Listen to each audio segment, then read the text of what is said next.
Hello everyone, this is Just a Dad. Today I'm going to show you how to clean the needles on the new K Supreme Plus Smart Coffee Maker. So when you press the K button to do a brew, is nothing coming out or you're not getting the right amount of liquid through? If you press the 8 ounce and you're only getting 6 ounces through, or is it splattering all over the place and not coming out in a nice steady stream? I'm going to show you how to fix all those problems. The first part of this video is we're going to remove the lower needle. And then the second part of the video, we're going to clean the upper needle. The upper needle has 5 needles. So we are going to need a paper clip. We're going to need a metal paper clip, preferably without the plastic on it. Okay, so I'm going to unplug the Keurig machine and make sure this is not hot. So we're going to lift this up, let it cool down for a little bit if it's been on, because this all can get really hot. So here's the upper needles. There's 5 of them. I'm going to show you how to clean all 5 of them. But first we're going to do this lower needle. So there's only 1 needle in the lower basket and it's right there. We're going to remove this whole K-cup holder. I call it kind of like the needle assembly. Now one of the easiest ways is to poke from the bottom. Now there's nothing going to poke you from the bottom. It can be a little hot.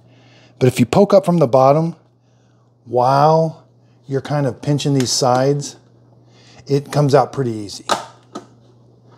There. See, I poked up from the bottom and pulled up from the top. There's my lower needle basket. Okay, so on this brand new in 2021 Smart Coffee Maker, this has a little different than the other style needle basket. So this is off of another Keurig. It's got this area here that kind of is for the camera area. So this Keurig has a camera installed right here that looks at the top of the K-cup, which gives you your brew ID. Okay, so we're going to take this apart, but I want you to be careful. These can break when you take them apart. So you can see there's a line like right here. You're going to grab each one, and you just got to kind of pull them apart like this. Now here's one. I broke one earlier, and they've got little ears. These little plastic ears will break, and then they won't snap on later on. See how that?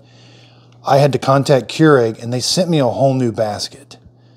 So they are aware that that's kind of a weak point and that will break, but that's the only way to get them off. Sometimes the first time you remove them is when they break usually.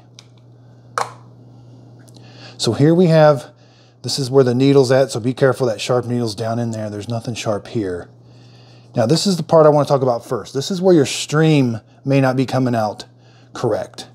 Now there's 4 pie-shaped openings here. You will be surprised at how dirty these 4 pie-shaped openings can get. Take this over to your sink, get you a brush this out, run a bunch of water through it, and get this all nice and clean. These 4 pie-shaped openings nice and clean. And then your coffee will stream out of there at a much better stream. Okay? Now we're going to go over to the needle basket. Take your paper clip. We're going to go from the bottom. You're going to put it in this hole right here. It's not going to go all the way through because that needle is angled. So just push it in and you'll see it. You can see it right there. See it coming up into that needle. A little hard. But it's coming up into that needle. That needle is angled. There. See the paper clip coming up into it. So take this over to your sink and rinse a bunch of water through this. So as you're running water through this, do this a bunch and kind of move it around, turn it around. You're going to be surprised how much coffee oil and kind of coffee grinds get all in this area. This area all needs to be cleaned very good. You really can't go at it from this angle because there's an angle on that needle.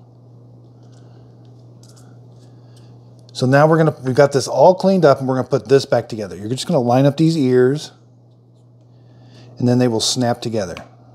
Okay? Once they snap, you can't turn it and you can't really pull it off. Now it's ready to go. I always tell people, have it so you can read the word sharpen or caution, sharp needles. Again, that needle's right there. This is going to face you. And here we have the nice big opening. And you've got these little like tangs that go right there, and there's one there. So line those up, then push this down, and it should snap. Make sure it's nice and flush. Practice closing your handle. Do not force it. It should go nice and easy there. Nothing's out of alignment, and it's installed correctly. Okay, so here we have the top needle. Again, we've got 5 needles. We cannot remove these 5 needles. We have to clean them in place. So the first thing we're going to do is we're going to do the middle needle. It's got 3 openings. We're going to go now. We're going to go up till it kind of stops. We don't want to force it. There's a rubber tube that connects to this, and you can poke a hole in that rubber tube, and then you've ruined your Keurig machine. So just go up and kind of turn the paper clip. We're going to go up in each hole. There's 3 openings, and you may get some coffee grounds in there. You may have to do this upper needle 3 or 4 times, and we're going to do some freshwater rinses in between these. Okay, so I've gone up. Now I want to go sideways. I can go from hole to hole. You have to put just a little bit of a curve on it. There. Go from hole to hole. Okay. Now we're going to do the outside needles. And these go like this. You've got to find, it's on the side. I want to show you. I can see this one right here. See that hole right there? It's going to go to the side. It's going to come out the other side. And just go back and forth, okay? You're going to do that for each one. You may have to move that rubber gasket. Don't poke that rubber gasket. That's very important. Go back and forth. And here's this one here, here. And then let's get this one. Here. Okay. Now we're going to do a freshwater rinse. Get you a ceramic mug, something that'll hold the hot water.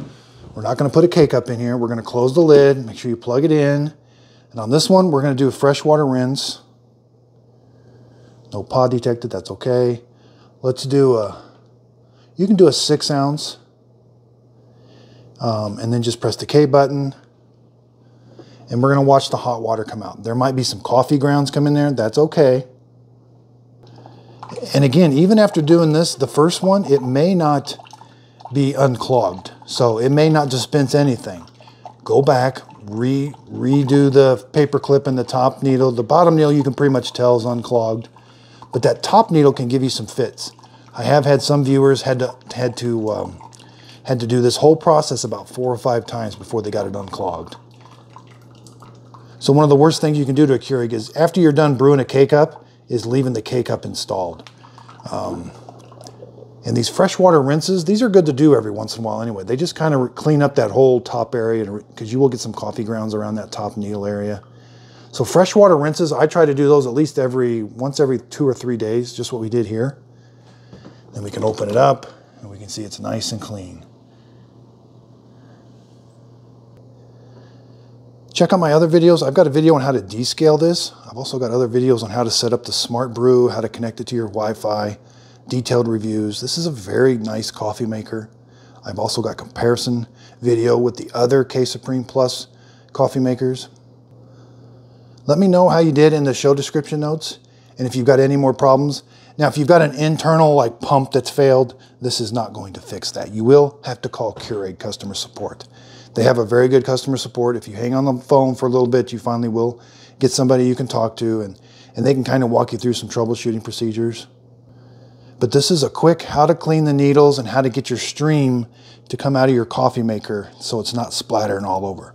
Now, when you do some of the higher strengths, it does brew at a slower rate. It does splatter a little bit more just because the stream's not coming out as strong. They're wanting to kind of delay that stream, so they kind of run it a little bit slower. So you do get a little bit of splatter from that, but you shouldn't get a whole bunch. Thanks everybody for watching, and if you could, please like and subscribe.